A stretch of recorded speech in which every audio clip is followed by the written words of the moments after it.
শরীরের জন্য তামাক বড়ই ক্ষতিকর, আর ধর্মের জন্য ইসলাম বড়ই ক্ষতিকর। আচ্ছা, আমরা বুঝলাম ধর্মের জন্য ইসলাম খুবই খারাপ। তো আপনার নেতা যে বলল যে বিএনপি যদি সরকার গঠন করে তাহলে নবী করিম সাল্লাল্লাহু আলাইহি সাল্লামের ন্যায়পরায়ণতায় দেশ পরিচালনা করবে, তাহলে এটা কি বাটফারি না ভণ্ডামি? আপনাদের যখন পেয়ারা গাছ ছিল, আমি অনেক পেয়ারা চুরি করে খাইছি, আমাকে ক্ষমা করে দিবেন প্লিজ, আমাকে ক্ষমা করে দাও, প্লিজ প্লিজ আমাকে ক্ষমা করে দাও। এত করে ক্ষমা চেয়েও ক্ষমা পাইল না। দেখেন তারেক রহমান শেষমেশ কি উত্তর দিল। আমাকে 2টা পেয়ারা দিয়ে যাবেন, ঠিক আছে?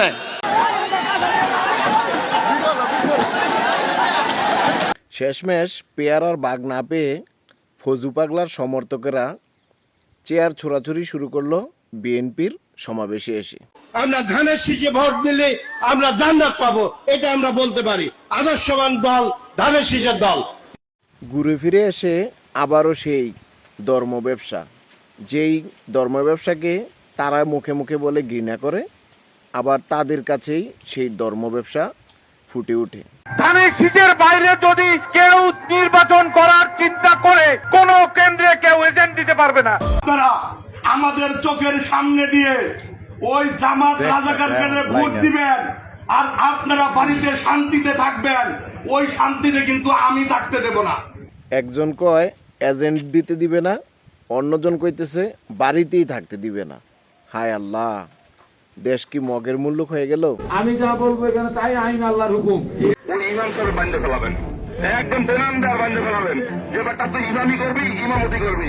অতএব আজকে আপনাদের কাছে ধানের শীষের একটা ভোট চেয়ে আপনাদের মাধ্যমে, আরে ভাই রাখ, ছোট বাচ্চা রাখবি না তো। আগামী নৌকার প্রার্থী এখন আমরা আমলিক, ধানের শীষের আমলিক মনে করবেন কেন? আমলিক আসার জন্য আমরা এটা একটা পথ। আমরা বিএনপি কে যদি চাই, বিএনপি দেখা 10 বছর বাদ হলে আমাদের নেত্রীকে আবার আনবে। সবশেষে তাদের পরিচয় এটাই, নৌকা আর ধানের শীষ, দুই সাপের একই বিষ।